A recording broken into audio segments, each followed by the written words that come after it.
Spain's Rafael Nadal gestures during a press conference ahead of the Australian Open Tennis Championships in Melbourne, Australia, Saturday, January 12, 2019. AP photo, Mark Schiefelbein, Melbourne, Australia. Rafael Nadal knew it was inevitable that sooner or later the Big Four would become the Big Three. That Andy Murray is the first of the long-time leading four in men's tennis to signal the end of his career is something Nadal has to keep in perspective.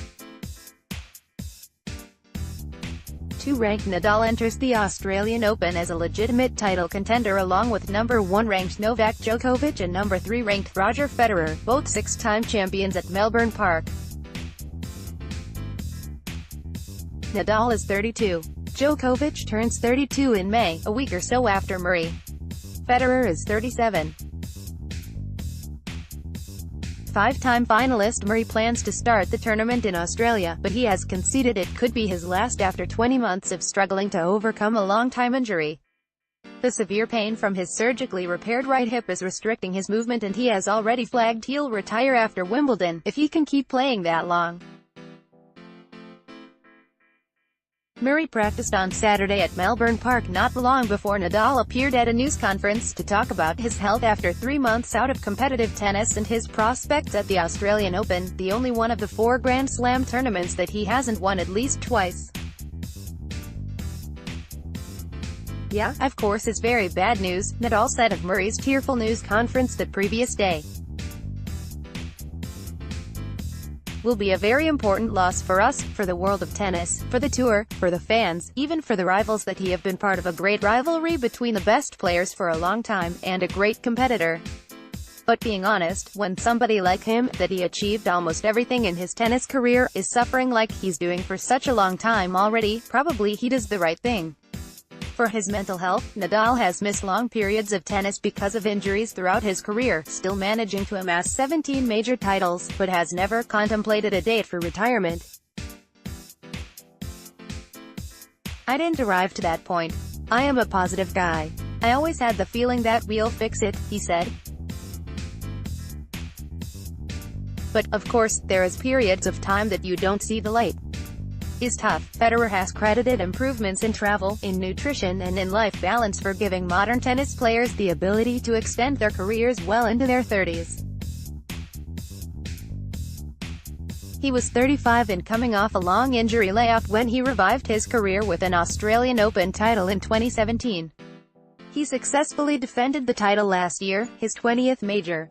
Nadal's plan for longevity revolves around playing fewer tournaments and resting whenever he has persistent injuries. That became less of an option for Murray, who is contemplating further surgery just to cut down on the pain he feels when he's doing such simple things as putting on his shoes and socks. Seems like he had not very long career because today players are playing that long. But he's 31 to 10 years ago. If he retired at 31, we will say he had a great and very long career, Nadal said. "We will miss him, but today is him, tomorrow another one. We are not 20 anymore.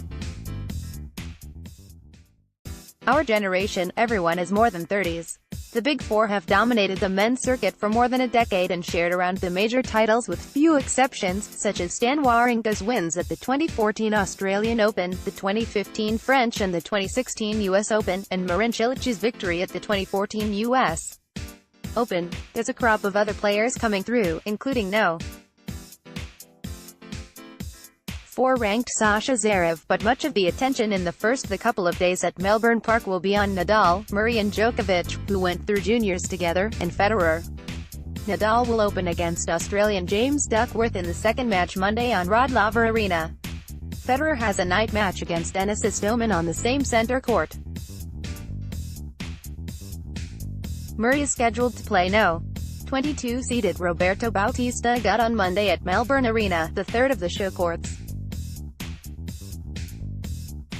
Djokovic is on the other side of the draw and will start on day 2. Nadal recalled a younger Murray, a little bit a bad boy, in the under-13s and 14s, but was full of praise for how his Scottish friend had evolved. "At the end of the day you appreciate a lot your rivals because you shared a lot of important moments in our lives," he said. I always had good relationship with him. We shared courts in the most important stadiums in the world, competing for the most important things. That's impossible to forget. Read next latest stories most read. Don't miss out on the latest news and information. Subscribe to Inquirer Plus to get access to the Philippine Daily Inquirer. Call 896-6000.